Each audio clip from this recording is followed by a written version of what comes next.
O santuário celestial tem várias funções.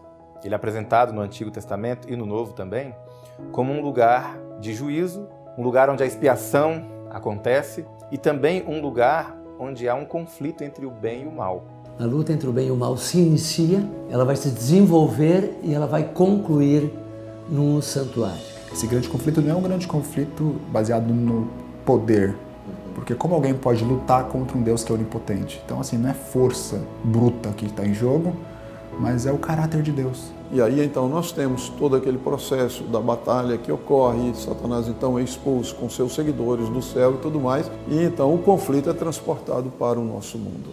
O objetivo do santuário não era apenas ser um centro de adoração, mas era uma forma através da qual Deus estava ensinando ao antigo povo como ele resolveria o problema do pecado, o problema que a rebelião introduziu no universo perfeito de Deus. Existe um tema que atravessa toda a Bíblia, ora como personagem de destaque, ora como cenário de fundo. Seja compondo a narrativa ou lançando luz sobre outros assuntos, o santuário, sem dúvida, é algo extremamente relevante quando falamos da compreensão de doutrinas como o pecado, salvação e a santidade de Deus. Simbolizada em móveis, cores e liturgias, está uma mensagem a respeito do plano de Deus para livrar o universo das garras do pecado e restaurar novamente a criação ao seu estado de perfeição inicial. Nesta nova série que se inicia agora, faremos uma jornada através da doutrina do santuário, para compreendermos, através da teologia sistemática e da narrativa bíblica, a vital importância desse tema em nossa salvação e transformação de vida. O Teólogos já vai começar, não saia daí!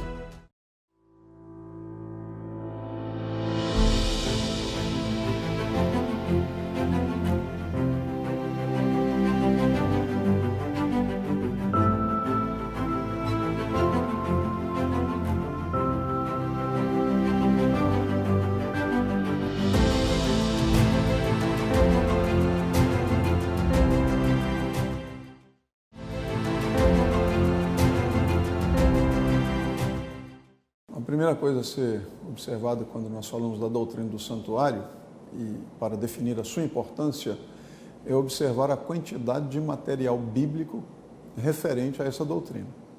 Então, quando nós vamos para o texto bíblico, nós encontramos no Pentateuco 45 capítulos que lidam diretamente com o santuário.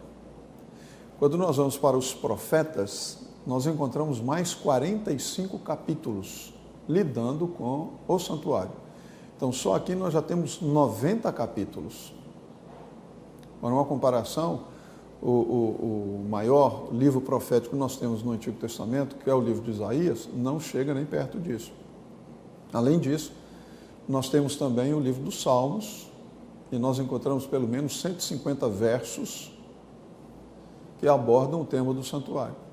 Quando você vai para o Novo Testamento, você encontra, por exemplo, o livro do Apocalipse, que está estruturado ali em suas linhas proféticas, sempre com uma introdução do santuário, fazendo referência ao santuário, alguma coisa que aí acontece, fazendo referência a algum mobiliário que nós temos no santuário. E, finalmente, você tem o livro de Hebreus que procura ressaltar o sacerdócio, o ministério de Cristo no santuário celestial, que o autor diz lá no capítulo 8, no verso 1, que é o verdadeiro tabernáculo que o Senhor erigiu e não o homem. Então, quando você faz todo esse levantamento de como o texto bíblico aborda o tema do santuário, você define que este é o assunto na Bíblia que recebe mais atenção que qualquer outro tema dentro da Bíblia. Agora, alguém poderia perguntar, mas por que tamanha ênfase na questão do santuário, na doutrina do santuário? Porque, na realidade, o santuário, ele trata da salvação. Então, o santuário é um método que Deus encontrou para ilustrar da maneira mais vívida possível como a obra da redenção seria efetuada. E todos os símbolos, todos os tipos, tudo aquilo que nós encontramos no santuário do Antigo Testamento, tudo isso apontava para a obra maior que Cristo viria a realizar. Então, por que tanto assunto do santuário? Por que tantos capítulos dedicados ao santuário? Porque está tratando do tema da salvação. O objetivo do santuário não era apenas ser um centro de adoração para os antigos israelitas, mas era uma forma através da qual Deus estava ensinando ao antigo povo, ao povo do antigo pacto, como ele resolveria o problema do pecado. O problema que a rebelião introduziu no universo perfeito de Deus. Deus, em sua natureza, é absolutamente santo. Quando nós falamos que Deus é santo, nós estamos afirmando que Ele é moralmente perfeito. Então, é evidente que um ser moralmente perfeito não pode ser compatível com a imperfeição moral, que seria uma definição filosófica do pecado, né? Que a definição bíblica de pecado é que o pecado consiste na transgressão da lei de Deus e que traz como consequência a ruptura do relacionamento com Deus, ou a separação de Deus. Sendo Deus a fonte de toda a vida, uma separação da fonte da vida implicaria a morte. Daí o salário do pecado será a morte, a expressão utilizada por Paulo em Romanos. Né? A característica base de Deus é a sua santidade. Então, qualquer coisa que fuja a isso não pode subsistir na presença de Deus. Então, por isso que Satanás foi expulso do céu juntamente com seus seguidores. Eram rebeldes, então eles admitiram neles mesmos, vamos dizer assim, atitudes, pensamentos e tal, e a sua natureza foi contaminada e eles não poderiam permanecer mais na presença de Deus. Então, o pecado terá que ser extirpado da natureza humana para que os seres humanos possam habitar na presença de Deus.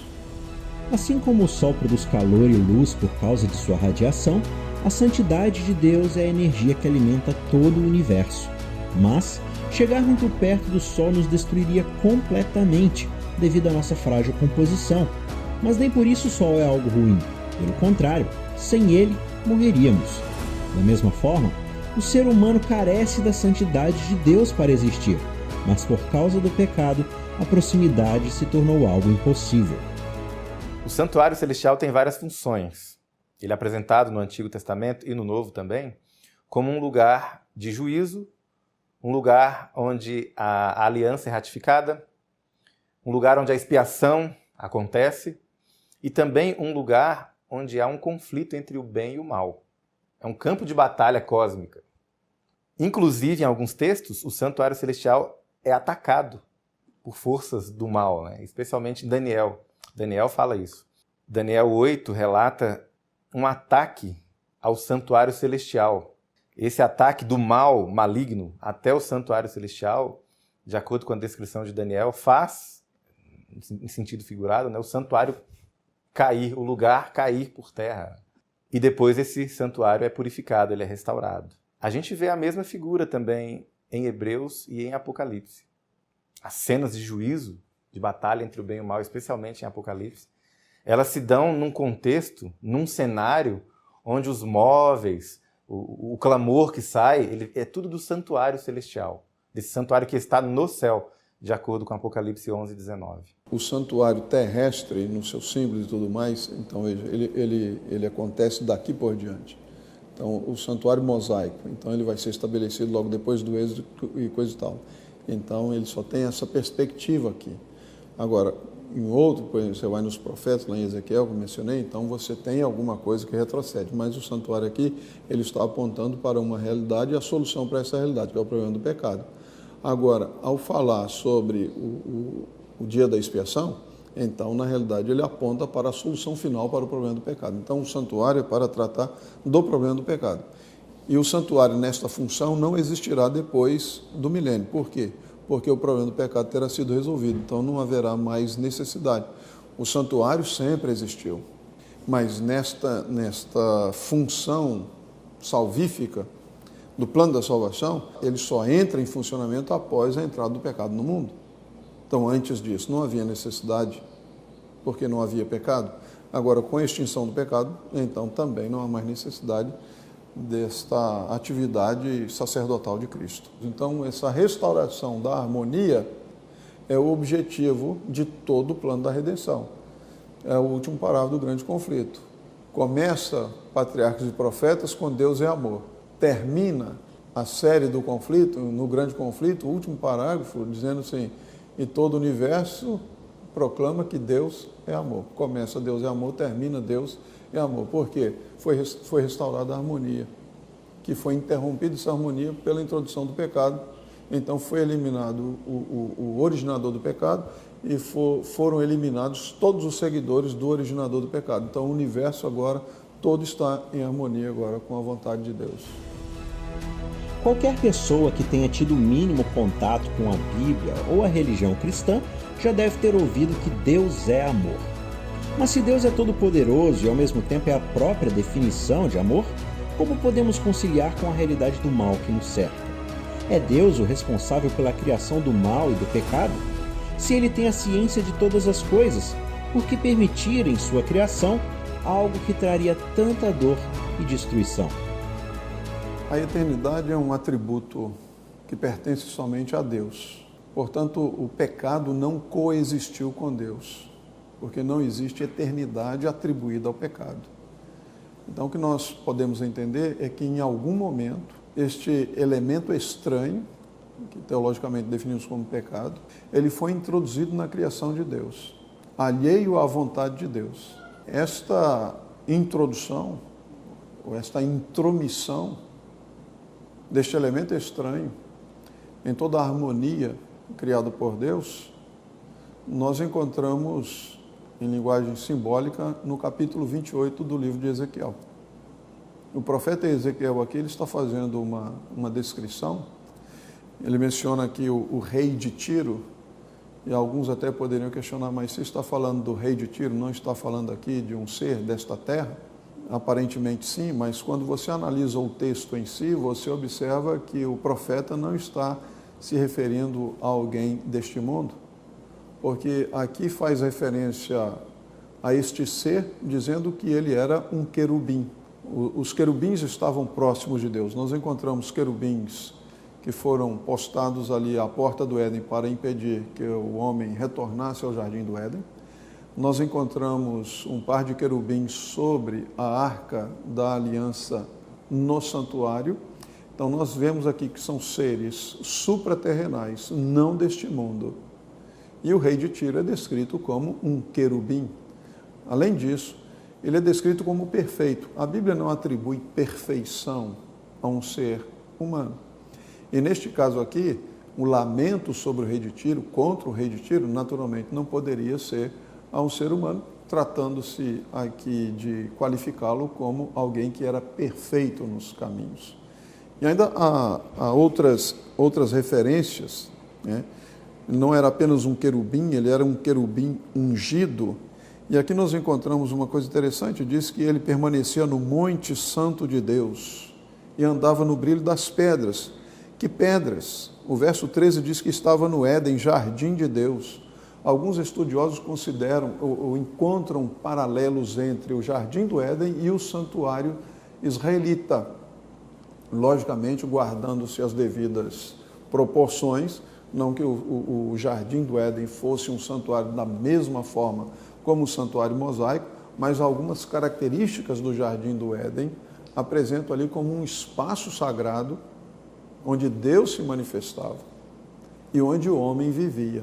Então, quando menciona aqui o jardim do Éden, o Monte Santo, o brilho das pedras e várias das pedras que são mencionadas aqui são encontradas no peitoral do sumo sacerdote.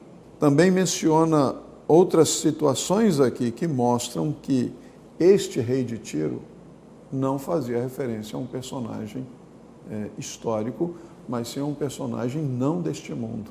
Neste caso aqui, apontando para um momento quando alguém, uma criatura, se rebelou contra Deus no próprio santuário, que são as características do Monte Santo, os recessos do norte, o Éden e assim por diante.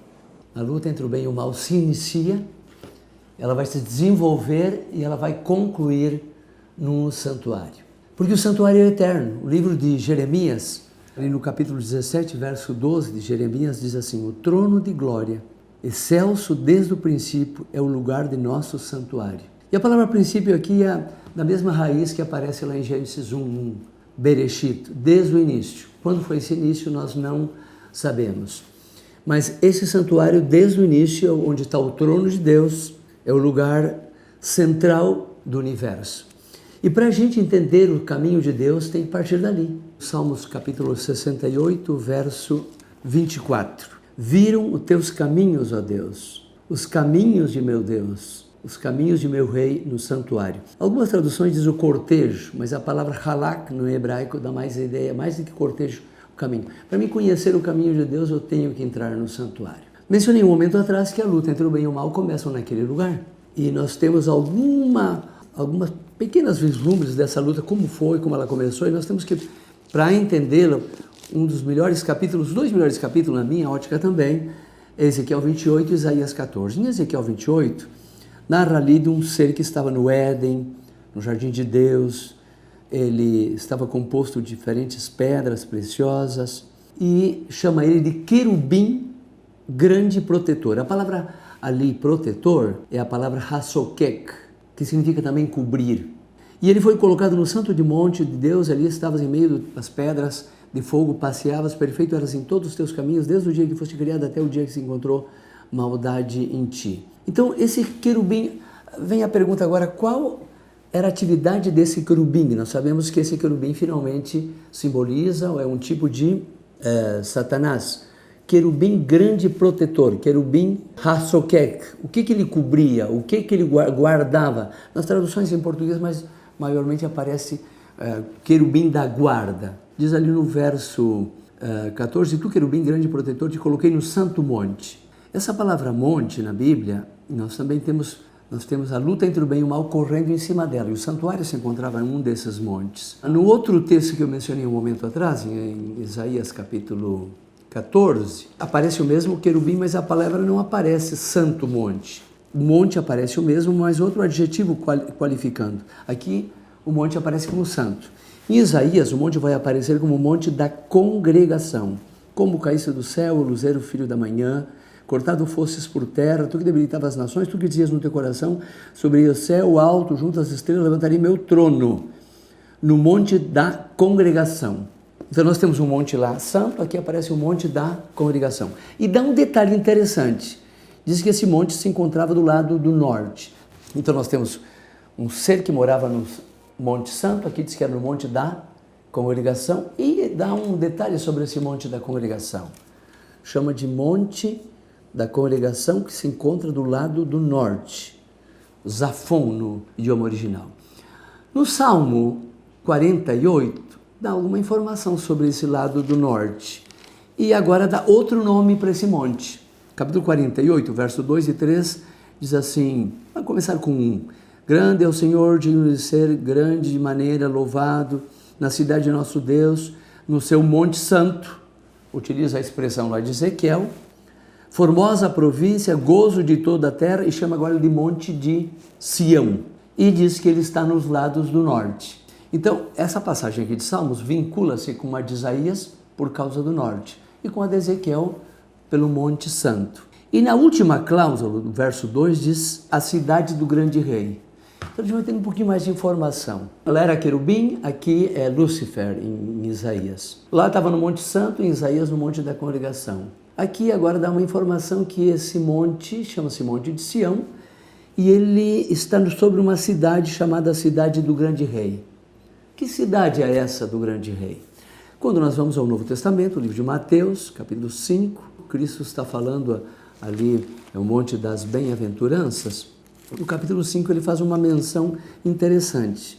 O 34 diz assim, mas eu os digo, não jureis de nenhuma maneira, nem pelo céu, porque é o trono de Deus, nem pela terra, porque é o estrado dos seus pés, nem por Jerusalém, porque ela é a cidade do grande rei. Então, nós temos aqui um monte santo, onde estava o querubim, temos o monte da congregação, onde estava Lúcifer. Em Salmos nós temos o mesmo Monte Santo, não aparece Monte da Congregação, aparece Monte de Sião, e diz que ele é do lado do norte, e que tem uma cidade chamada Cidade do Grande Rei. Agora em Mateus capítulo 5 diz que essa cidade do Grande Rei é a cidade de Jerusalém. Quando vamos a Apocalipse capítulo 14, nos deparamos com os 144 mil, que eles também estão no trono. 14 disse: Depois disse, eis aqui que o Cordeiro estava em pé sobre o monte de Sião. Monte Santo, Ezequiel.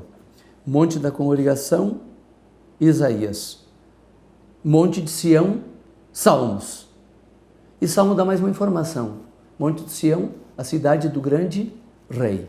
E Mateus diz que ali está o trono de Deus e é Jerusalém. E agora os 144 mil estão com o Cordeiro, que monte? O monte de Sião. E no verso 3 diz: E cantavam um cântico novo diante do trono e diante dos 4 anciões. Vamos a 2 passagens mais.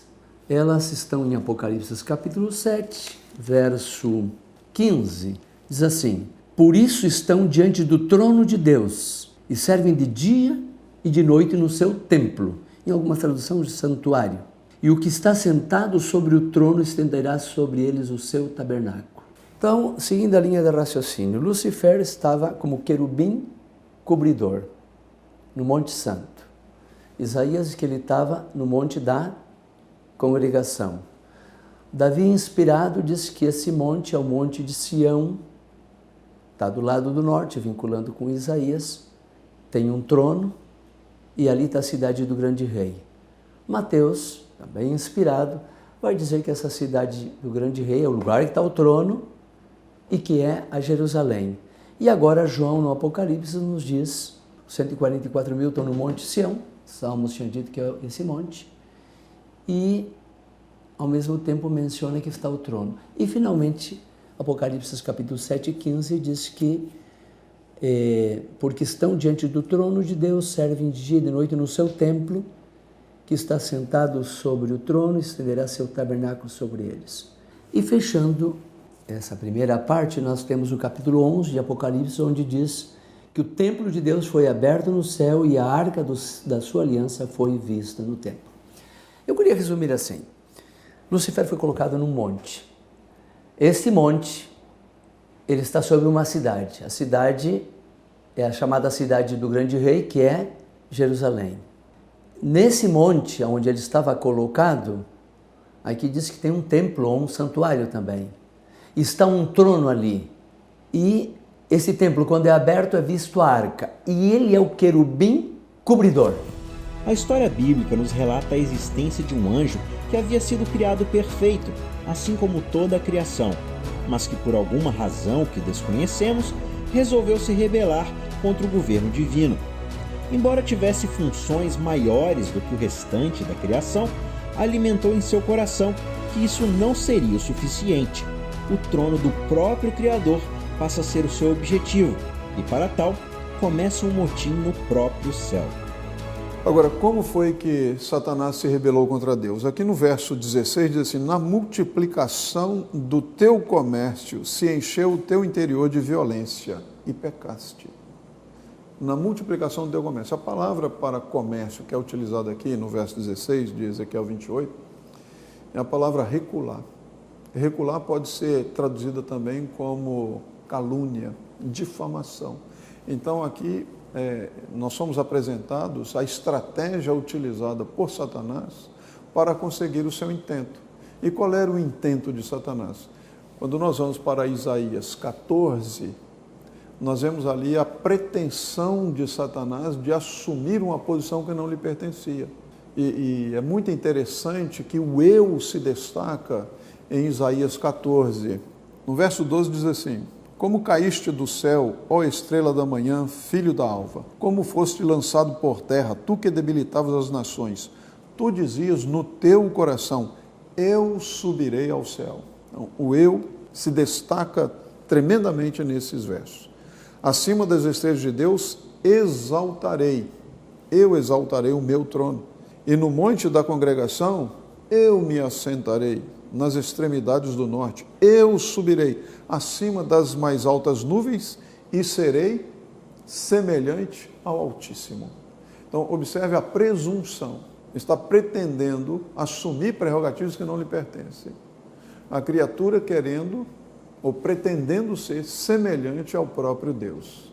Neste processo, então, nós encontramos Ezequiel 28, ali no verso 16, quando diz: na multidão dos teus comércios. esse comércio realizado por Satanás, como eu disse, recular essa palavra, que pode ser traduzido por calúnia e difamação. Este foi o método que ele utilizou, difamando o nome de Deus, caluniando o nome de Deus e assim conquistando a simpatia dos anjos. Quando a gente estabelece esse grande conflito, que é justamente um grande conflito entre Deus, a gente fala sobre que é um grande conflito entre Jesus Cristo e seus anjos contra Satanás, o opositor, o mentiroso e seus anjos, esse grande conflito não é um grande conflito que primariamente é um conflito baseado no poder. Porque como alguém pode lutar contra um Deus que é onipotente? Então, assim, não é força bruta que está em jogo, mas é o caráter de Deus. Então, o que está acontecendo é justamente a vindicação, a validação desse caráter de Deus, que é um caráter de amor, de justiça, é um caráter de governabilidade divina plena. E o inimigo, quando ele levantou a sua mão contra o Senhor, ele falou, porventura você, ao nos criar, não foi uma atitude injusta? Então, o inimigo, de certa forma, ele inverte a governabilidade divina, ele gira o ataque da governabilidade divina de Deus, disputando justamente essa benfeitoria de Deus. É Deus de fato justo, é Deus de fato amoroso. O plano de Deus é justamente essa resposta a essa infração, a esse ataque, esse dilema, a essa alegação que foi feita pelo opositor de todas as almas, né, do inimigo. E se nós entendemos que Apocalipse 12 faz referência à queda de Satanás primitiva, e diz que com a sua cauda ele arrastou a terça parte das estrelas, que se refeririam aos anjos, então Satanás foi bem sucedido. 1/3 dos anjos cederam ao encanto de Satanás, ou cederam às mentiras de Satanás. Passaram a desacreditar de Deus, do seu caráter, da sua bondade, do seu amor e tudo aquilo que são os atributos de Deus, e seguiram a Satanás na sua rebelião contra Deus. E aí então nós temos todo aquele processo da batalha que ocorre, Satanás então é expulso com seus seguidores do céu e tudo mais, e então o conflito é transportado para o nosso mundo. Em Apocalipse 12, no verso 12, está escrito assim, por isso festejai os céus e vós os que neles habitais. Ai da terra e do mar, pois o diabo desceu até vós, cheio de grande cólera, sabendo que pouco tempo lhe resta. Então nós vemos aqui a transferência do conflito da esfera celestial para a esfera deste mundo. E como é que este conflito se manifesta? Inicialmente no Jardim do Éden. Então quando o Satanás ele é expulso do céu, então ele continua a sua inimizade contra Deus, tentando desviar o coração dos filhos de Deus de sua fidelidade a Deus.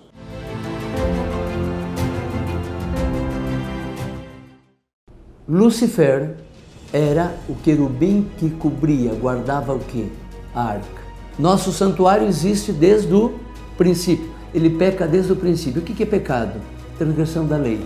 Ele era o encarregado de guardar o quê? A lei. E se rebelou contra quê? Contra a lei. Lá no Éden, infelizmente, foi o que Deus tinha previsto, né? O homem optou se colocar ao lado de Satanás na rebelião contra Deus. Ali ele se tornou um escravo de Satanás, um escravo do mal e do pecado. Como diz Pedro, né? Aquele que é vencido se torna escravo do vencedor. Satanás enganou os anjos com as suas mentiras, com as suas calúnias, sua difamação de Deus, do caráter de Deus. Satanás repete a mesma estratégia com Eva. Foi assim que Deus disse? Não, não é bem isso. Temos que reinterpretar aquilo que Deus disse. Você não compreendeu direito. Você não fez uma exegese muito exata daquilo que Deus disse. Na realidade, Deus não quis dizer aquilo.